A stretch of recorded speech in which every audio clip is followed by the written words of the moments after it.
ఆయని రాజేందర్ రెడ్డి గారు. Thank you sir.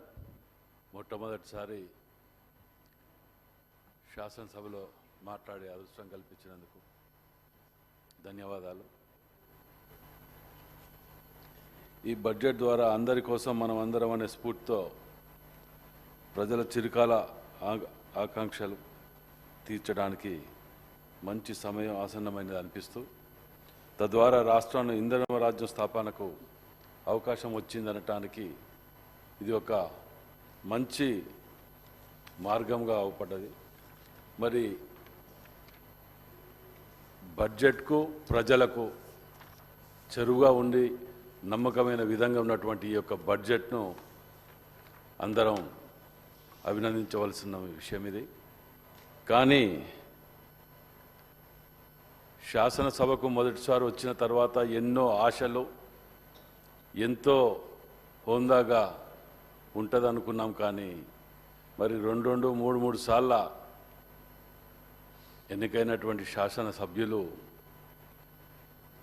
2 నెలలే కాగానే ఈ స్థాయిలో అసహనానికి గురవుతూ, విమర్శలు చేస్తూ, కనీసం సలహాలు సూచనలు ఇవ్వకుండా ఈ విధంగా రావటమే ఎక్కడ అభినందించబడుతుందో లేకపోతే ఎక్కడ ఇదవుతుందో అన్న తోటి కోరం లేదని వెళ్ళిపోయటానికి తప్పించుకోవటానికి చేస్తున్నట్టు ప్రయత్నాలను చూస్తే చాలా బాధ అనిపించింది. అలా మరి పెద్దలు శ్రీహరి గారు మాట్లాడేటప్పుడు కూడా వారు సీనియర్ నాయకులు, జిల్లాలో కూడా గౌరవం ఉన్న వ్యక్తులు ఉండే.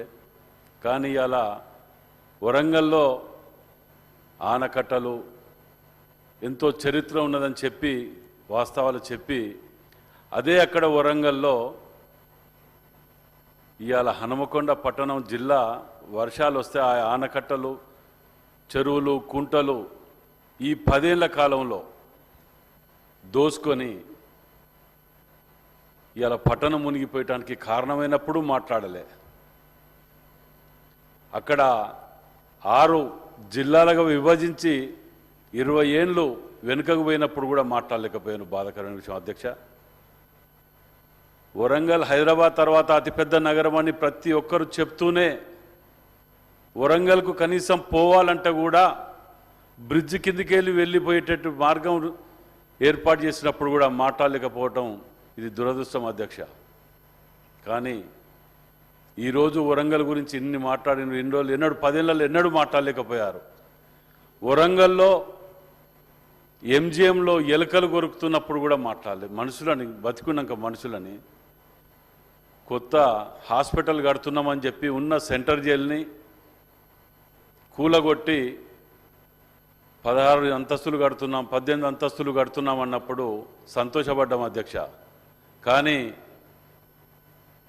దాంట్లో ఉన్న ఎంజిఎంకే రిటైర్మెంట్ తప్ప రిక్రూట్మెంట్ లేని ఎంజిఎంని చుట్టుపక్కన ఇప్పుడున్న 10 జిల్లాలకు కన్న తల్లిదండ్రి లాంటి ఒక హాస్పిటల్ని కూడా ఏ రోజు కూడా పట్టించుకోకుండా ఇదైనప్పుడు కూడా మాట్లాడలేదు అధ్యక్ష.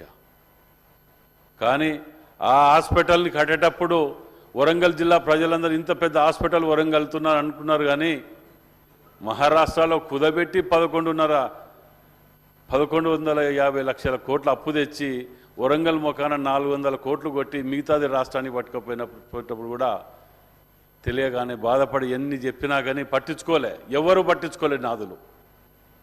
జిల్లాలో 12 మందిలో 10 మంది ఎమ్మెల్యేలు ఉన్నప్పుడు కూడా జిల్లా గురించి పట్టించుకునే నాదులు లేడు. కనీసం అక్కడి నుంచి టైర్ రిటైరింగ్ ఫ్యాక్టరీ పోతుంటే ఎవరు కూడా మాట్లాడలే. Medical and health regional office పోతుంటే పట్టించుకోలేదు. కానీ ఇవాళ బాధపడుతుంటే జిల్లా గురించినే పెద్ద మనిషి అధ్యక్ష చాలా బాధ అనిపించింది. వరంగల్ జిల్లాలో 20 ఏళ్ళు వెనుకకు వేయటానికి ముఖ్య కారణం ఈ టీఆర్ఎస్ ప్రభుత్వంలో వచ్చింది అధ్యక్ష, బీఆర్ఎస్ ప్రభుత్వంలో.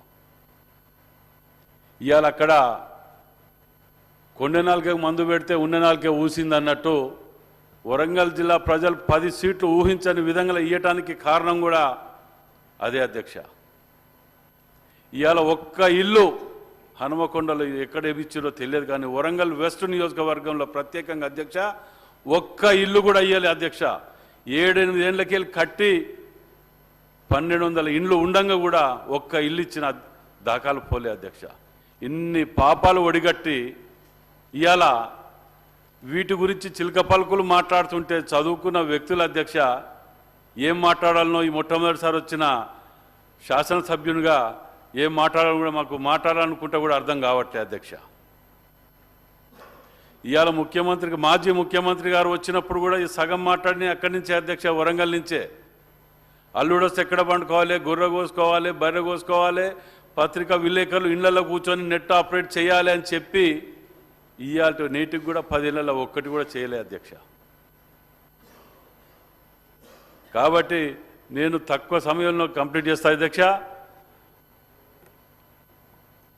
మా ముఖ్యమంత్రి గారు కానీ శ్రీధర్ బాబు అన్న గారిని ఉత్తమన్న గారిని అందరూ కూడా ఇక్కడనే ఉన్నారు అధ్యక్ష. వరంగల్ పట్టణాన్ని రాష్ట్రంలో నిజంగా కూడా అతిపెద్ద నగరం హైదరాబాద్ తర్వాత అది దత్తకు తీసుకోవాలని కూడా మేము కోరుతున్నాను అధ్యక్ష. గత ప్రభుత్వం చేసిన పాపాలని కనీసం మీ అందరి ద్వారా మనం కడుక్కునే ప్రయత్నం చేయాలని మీ అందరినీ కూడా కోరుతున్నాను అధ్యక్ష. ఎందుకంటే అధ్యక్ష అక్కడ ఏ కోసాన కూడా లేదు. ఇప్పుడు మీరు ఎందుకంత కోపం ఉండనో గత ముఖ్యమంత్రి గారికి తెలియదు, కానీ 6 జిల్లాలుగా విభజించి కొన్ని అయితే ఒక నియోజకవర్గానికి ఒక జిల్లా చేసిన కానీ వాటిని ఉన్నొక్క జిల్లా వరంగల్ అని పిలువడానికి సెంట్రల్ జైలు ఉండే అధ్యక్ష. ఇదివరకు ఆ వరంగల్ని కూడా నామరూపం లేకుండా పేరు లేకుండా ఆ ఒక్క సెంట్రల్ జైలు కూడా తీసుకుపోయింది అధ్యక్ష. అంటే వరంగల్లో ఉన్నట్టు మరి ఇంతకుముందు చెప్పిండ్రు వరంగల్ అంటేనే చాలా కాకతీయ రాజుల చరిత్ర అన్ని వాస్తవాలు చెప్పిండు అధ్యక్ష. కానీ ఇంత చిన్న భిన్నం ఎందుకు చేసిండో మాత్రం మాకు అర్థం కాలే అధ్యక్ష.